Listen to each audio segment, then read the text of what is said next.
Welcome to S6 news. నేను సుధా. వార్తల్లో ముందుగా ముఖ్యాంశాలు. ఏపీలో భారీ వర్షాలున్న ప్రాంతాల్లో పింఛన్ల పంపిణీలో సచివాలయ ఉద్యోగులకు సీఎం చంద్రబాబు వెసులుబాటు. ఏపీలో హాట్ టాపిక్ గా మారిన జత్వానీ వ్యవహారం.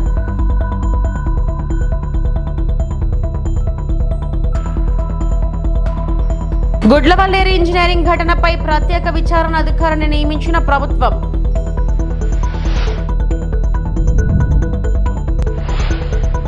ఏపీలో భారీ వర్షాలు కురుస్తున్న ప్రాంతాలలో పింఛన్ల పంపిణీలో సచివాలయ ఉద్యోగులకు సీఎం చంద్రబాబు వెసులుబాటు కల్పించారు. ఆయా ప్రాంతాల్లో ఇబ్బందులుంటే వచ్చే 1-2 రోజుల్లో పంపిణీ పూర్తి చేయవచ్చని చెప్పారు. ఈ విషయంలో సచివాలయ ఉద్యోగులపై ఒత్తిడి తీసుకురావద్దని, టార్గెట్ పెట్టవద్దని కలెక్టర్లను ఆదేశించారు. వర్షాలు లేని ప్రాంతాల్లో యథావిధిగా పింఛన్ల పంపిణీ పూర్తి చేయాలన్నారు. అక్టోబర్ 2 నుంచి అర్హులైన వారికి కొత్త పింఛన్లు ఇస్తామని స్పీకర్ అయ్యన్న పాత్రుడు తెలిపారు. అనర్హుల పింఛన్లు తొలగించాలని యోచిస్తున్నామన్నారు. ఏపీలో పింఛన్ల పంపిణీ వేగంగా సాగుతుంది. ఉదయం నుంచే నగదును లబ్ధిదారులకు అందజేస్తున్నారు. భారీ వర్షాలు కురుస్తున్న ప్రాంతాలు మినహా ఇతర చోట్ల పంపిణీ చేపట్టారు. సెప్టెంబర్ 1న సెలవు కావడంతో ఒకరోజు ముందుగానే పింఛన్ల పంపిణీ చేపట్టారు.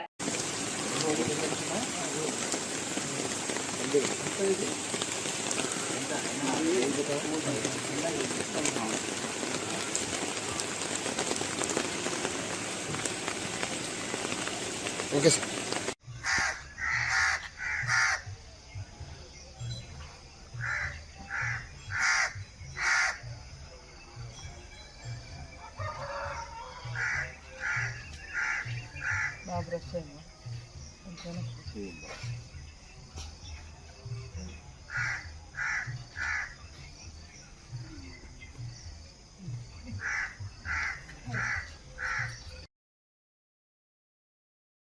వన మహోత్సవం సందర్భంగా మంగళగిరి ఎయిమ్స్ సమీపంలోని ఎకో పార్క్ లో CM Chandrababu, deputy CM Pawan Kalyan, కేంద్ర మంత్రి పెమ్మసాని చంద్రశేఖర్ మొక్కలు నాటారు.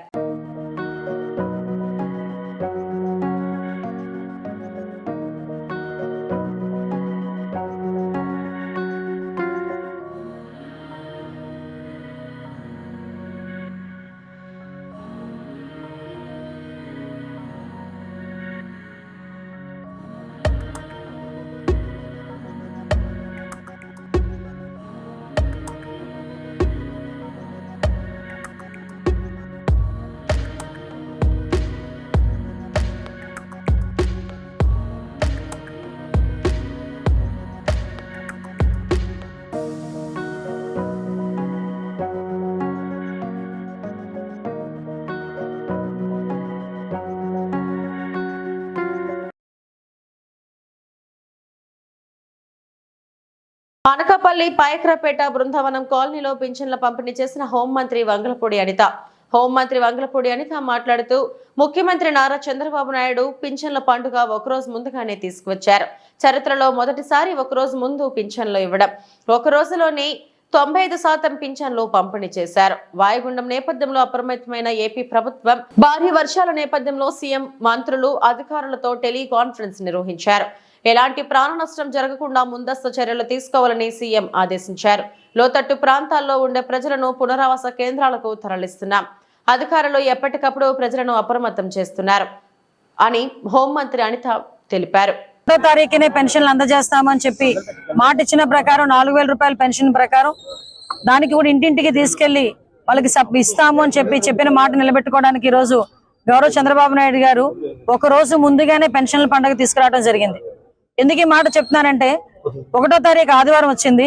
ఈ ఆదివారం పెన్షన్లు ఇవ్వడంలో మళ్ళీ అధికారులు, అదేవిధంగా ఎంప్లాయీస్ అందరూ కూడా మళ్ళీ ఇబ్బంది పడతారు.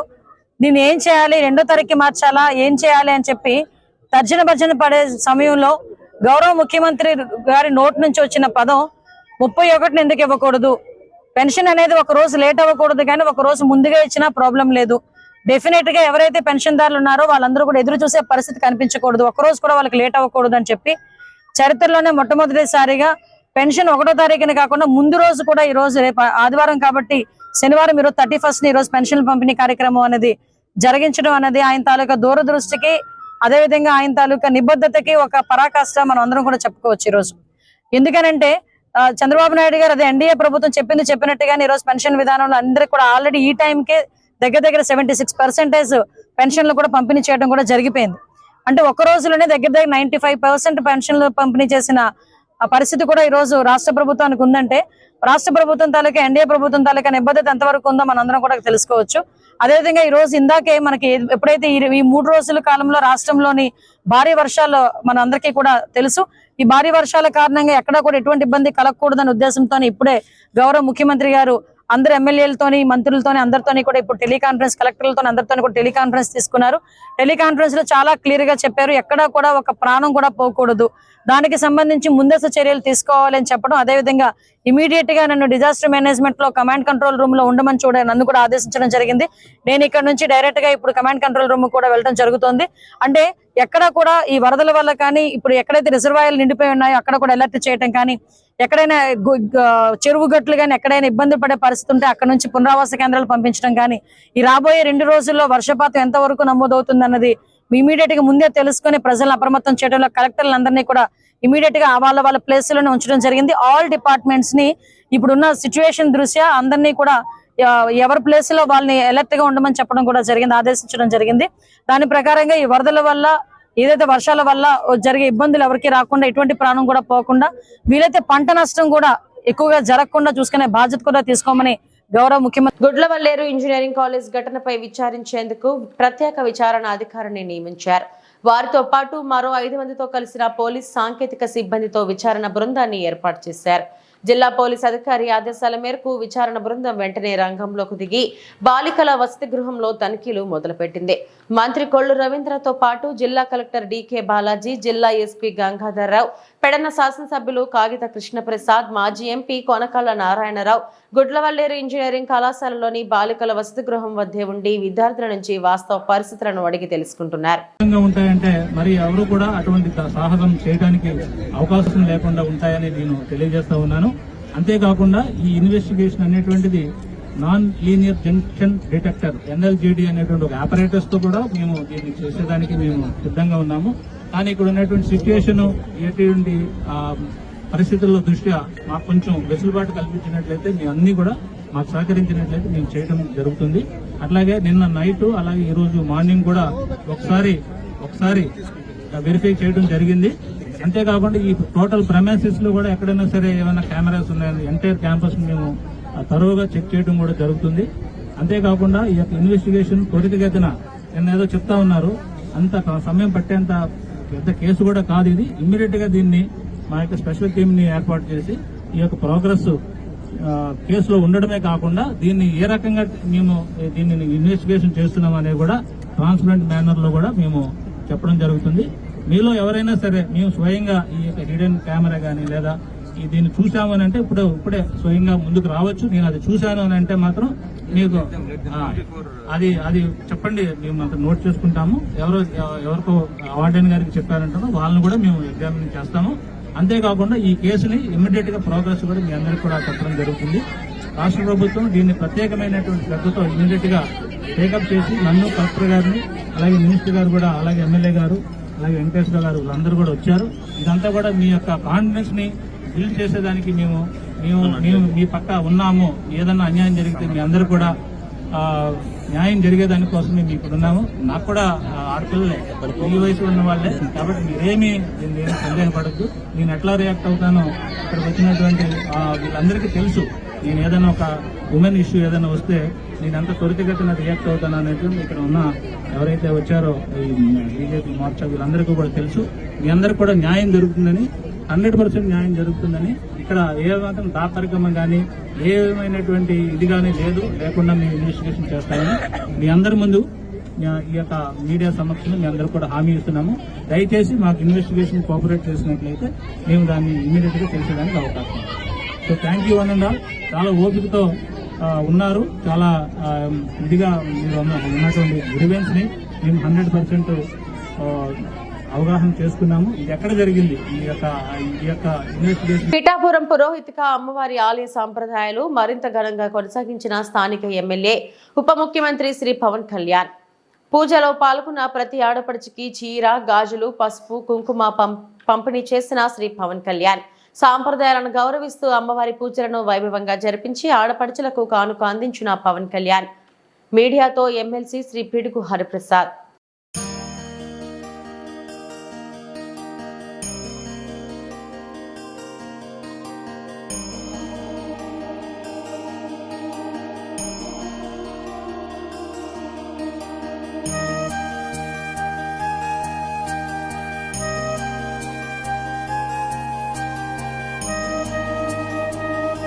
పీఠికాపురంలో వేంచేసి ఉన్న శ్రీ కుక్కుటేశ్వర స్వామి ఆలయంలోని పురోహితిక అమ్మవారి శక్తిపీఠంలో జరుగుతున్న ఈ వరలక్ష్మి వ్రతాలు అంగరంగ వైభవంగా ఉన్నాయి. ఉదయం 6 గంటల నుంచే భక్తులు ఈ పూజలో నిమగ్నమై ఉన్నారు. ఏటా ఒక శ్రావణ మాసంలోని ఒక శుక్రవారం నాడు స్థానిక ఎమ్మెల్యే గారు ఇక్కడ చీర, పసుపు, కుంకుమ ఆడపడుచులందరికీ ఇచ్చి ఈ కార్యక్రమాన్ని నిరంతరాయంగా కొనసాగే పరంపర ఇక్కడ ఒక ఆచారంగా ఉంది. ఆ ఆచారాన్ని, ఆ పరంపరను మన ప్రీతమ నాయకులు, ఉప ముఖ్యమంత్రి, స్థానిక ఎమ్మెల్యే శ్రీ పవన్ కళ్యాణ్ గారు కూడా ఘనంగా కొనసాగించండి. ఇక్కడ ఏర్పాట్లు ఎటువంటివి కావాలన్నా మనం చేద్దాము. 6,000 మంది భక్తులకి అవకాశం ఉందంటే ఆయన 12,000 మందికి చీరలు, పసుపు కుంకాలు పంపించారు. బ్యాచ్కి 1,500 మంది చొప్పున పూజలు చేస్తున్నారు. ఈవో గారు, ఆలయ సిబ్బంది 3 రోజులుగా చక్కటి ఏర్పాట్లు చేస్తున్నారు. అయితే వర్షం వచ్చినప్పటికీ ఆ వర్షం భక్తుల్ని ఎక్కడ ఆటంకపరచలేదు, భక్తులు ఎక్కడ వెనక తగ్గలేదు. తడుచుకుంటూనే అమ్మవారి పూజల్లో పాల్గొంటున్నారు. ఇది అంగరంగ వైభవంగా చూడడానికి కన్నుల పండుగగా ఉంది. అమ్మవారి ఆశీస్సులు పిఠాపురం నియోజకవర్గంలోని ప్రజలందరికీ ఉండాలని, చల్లగా చూడాలని, ఇక్కడ పాడి పంటలు విలసిల్లాలని, అందరూ సౌభాగ్యాలతో తొలుతొగాలని జనసేనగా నాయకుడు శ్రీ పవన్ కళ్యాణ్ గారి పక్షాన, జనసేన పక్షాన, ఈ ఎండోమెంట్స్ సిబ్బంది పక్షాన మనస్ఫూర్తిగా కోరుకుంటున్నారు. పోలీసు వారు కూడా చాలా చక్కగా బాధ్యతలు నిర్వర్తిస్తున్నారు. 3 రోజులుగా ఎవరికి ఆటంకం కలగకుండా వారు ప్రణాళికలు సిద్ధం చేసి దాన్ని అమలు జరుపుతున్నారు. దాని కారణంగా ప్రశాంతమైన వాతావరణంలో ఒక భక్తి ప్రపత్తులతో ఈ కార్యక్రమాన్ని కొనసాగించే ఒక అవకాశం అందరికీ ఏర్పడింది. ఇక్కడికి వచ్చిన భక్తులందరికీ శిరస్సు వంచి నమస్కరిస్తున్నాం.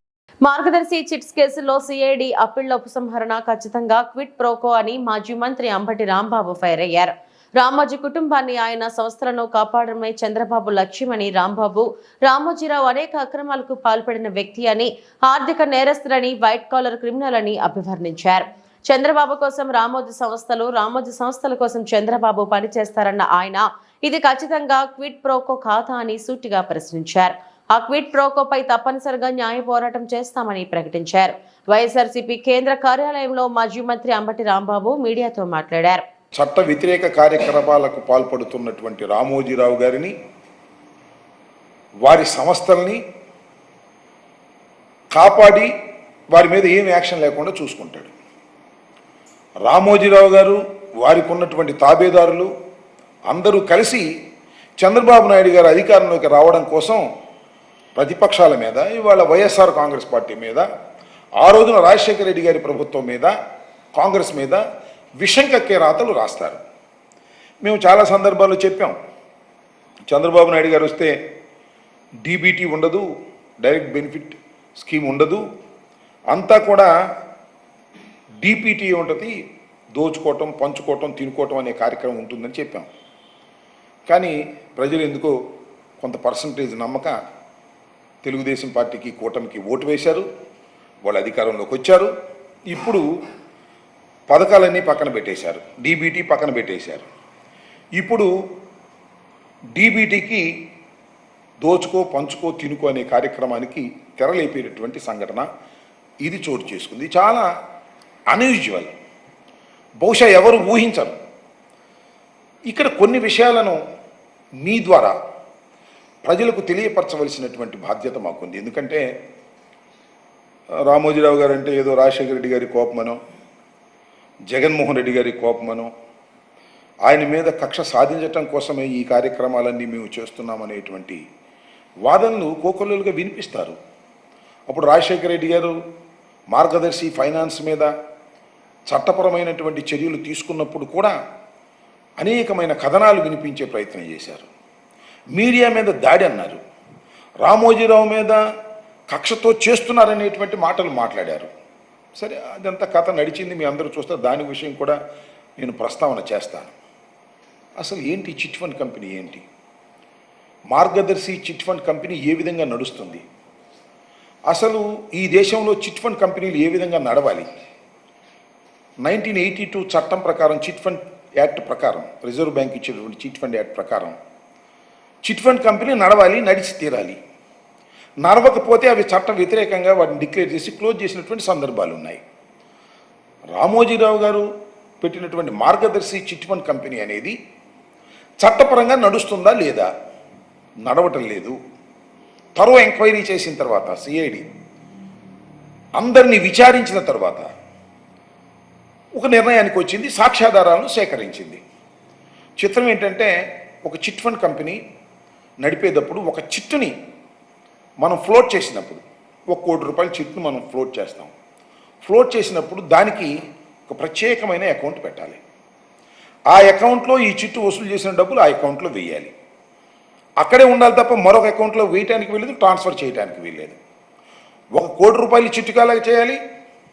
అలా ఎన్ని చిట్లు ఓపెన్ చేస్తే అన్ని చిట్లకి అన్ని అకౌంట్స్ ఓపెన్ చేయాలి. తనపై తప్పుడు కేసు నమోదు చేసి ఇబ్బందులకు గురి చేసిన వ్యవహారంలో 3 ఐపీఎస్ అధికారులు కీలక పాత్ర పోషించారని ముంబై నటి కాదంబరి జత్వాని పోలీసులకు చెప్పినట్లు తెలిసిందే. దీని వెనుక అప్పటి నిఘా విభాగం అధిపతి సీతారామాంజనేయులు, విజయవాడ పోలీస్ కమిషనర్ కాంతి రాణా తాత, డీసీపీ విశాల్ గున్ని ఉన్నారని దర్యాప్తు అధికారికి వివరించారు. విజయవాడలో నాపై కేసు నమోదు చేసే ముందే ఇంటెలిజెన్స్ బృందాన్ని సీతారామాంజనేయులు ముంబై పంపించి మా ఇంటి వద్ద రెక్కీ చేశారు. అంతా అనుకూలంగా ఉందని ఖరారు చేసుకుని ముందస్తు ప్రణాళికలో భాగంగా విద్యాసాగర్తో ఫిర్యాదు ఇప్పించి కేసు నమోదు చేశారు. వెంటనే విజయవాడ పోలీసులు ముంబై వచ్చారు. నేను పోలీస్ కస్టడీలో ఉన్నప్పుడు 2 వ్యక్తులు సాధారణ దుస్తుల్లో వచ్చారు. ముంబైలో కేసును ఉపసంహరించుకోవాలని నాపై ఒత్తిడి చేసి సంతకాలు తీసుకున్నారని కాదంబరి జత్వాని విచారణలో పోలీసులకు చెప్పినట్లు సమాచారం. Okay, I target industrialists. Who has a case on me, or whom do I have a case on other than this Bombay case that I am talking about? If I have friends in high places, if I am connected in high places, if I have friends that are rich and wealthy and are industrialists, does that make me a cheater? Okay, you are jealous. Vidyasagar in question is particularly jealous of me because I rejected his marriage proposal in 2015 because I discovered he is a big time womanizer and he's like everything is on paper, on his divorce papers, and he has criminal cases. Despite him having lured me with expensive gifts, he still faced rejection. That's why he is having a lot of grudges and anger, hatred, the hatred of rejection against me, and he is jealous that I have rich friends while he got rejected by everyone. He can't take it. Case against this also, there was no criminal case against Malav Dani. Malav Dani did not file any criminal case against me. What is this hullabaloo about? Why are they so hell-bent on character assassinating me?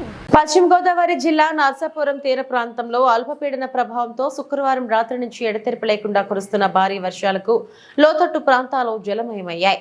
Mogalthur మండలంలోని ముత్యాలపల్లి ప్రాంతంలో 216 జాతీయ రహదారిపై పలుచోట్ల మోకాల లోతు నీరు ప్రవహిస్తుంది. దీంతో జాతీయ రహదారిపై ట్రాఫిక్ తీవ్ర అంతరాయం ఏర్పడింది. ఇటు నర్సాపురం పట్టణంలోని Ponnapalli, Chalavapeta main road, railway station ప్రాంతాలు నీట మునిగాయి. పలు గ్రామాల్లో పంట పొలాలు నీట మునిగి చెరువుల్ని తలపిస్తున్నాయి.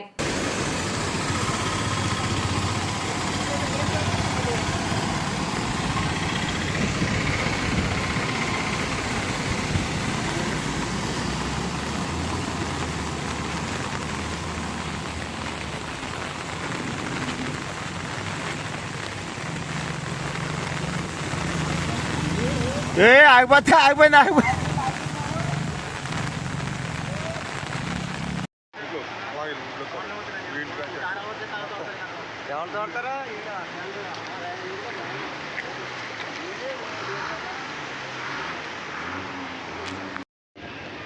తీస్తారా అది తిరుపతి ఆ వీడియో సరిపోతుంది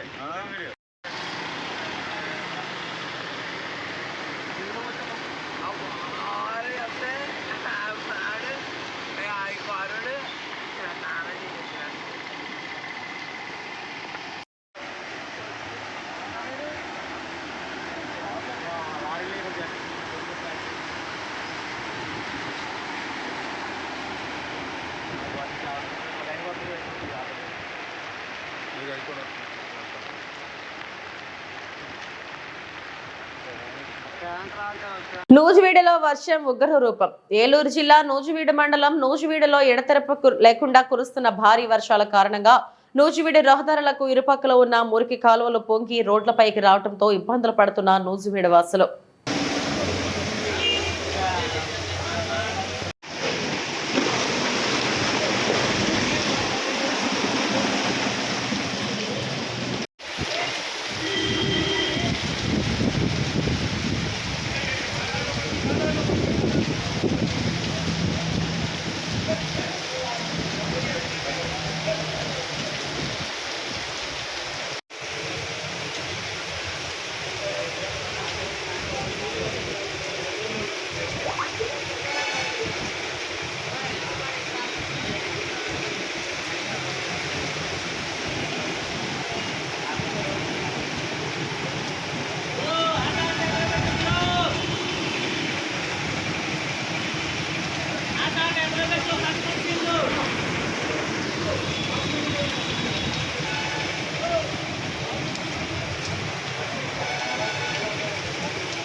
గుంటూరు జిల్లా మంగళగిరి నగరంలో ఎడతెరిపి లేకుండా 24 గంటలుగా ఆగకుండా కురుస్తున్న భారీ వర్షాలకు Gautama Buddha road NRI hospital వద్ద వరద నీరు భారీగా చేరుకుంది. ఈ నేపథ్యంలో వాహనదారులు, పాదచారులు ఎన్ఆర్ఐ హాస్పిటల్ కు పేషెంట్లకు నానా ఇబ్బందులకు గురవుతున్నారు. Mangalagiri NRI hospital centre Kondaveeti Vagu ఉప్పొంగడంతో రహదారులు మొత్తం జలమయం అయ్యాయి. భారీగా నిలిచిపోయిన వాహనాలు, వాగుకు సైతం కొట్టుకుపోయిన కారులు, బైకులు క్రేన్ సహాయంతో బయటకు తీశారు స్థానికులు. తుఫాను దాటికి అల్లకల్లోలమవుతున్న ప్రజా వ్యవస్థ.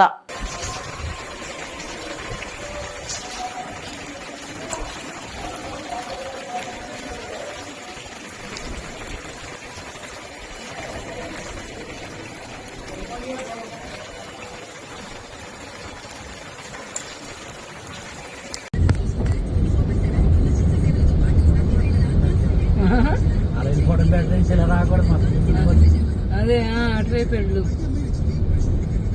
ఎక్కడైనా ఇంక ఇదే సిచ్యువేషన్. ఎటువైపు వెళ్ళినా బాబు ఎంత బాధపడింది.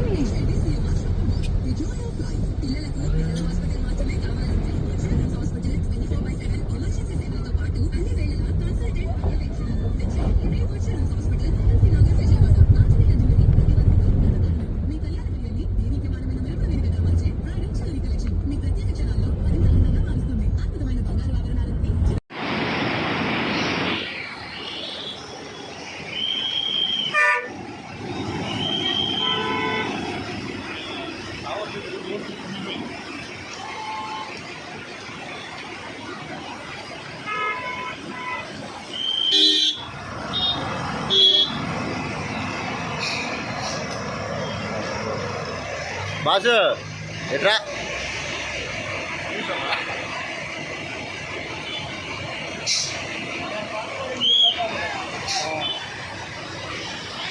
మనోడు ఎందుకు ఎంత అంచంటే వెళ్తున్నాడు, ఎందుకు దెంగుతాడు.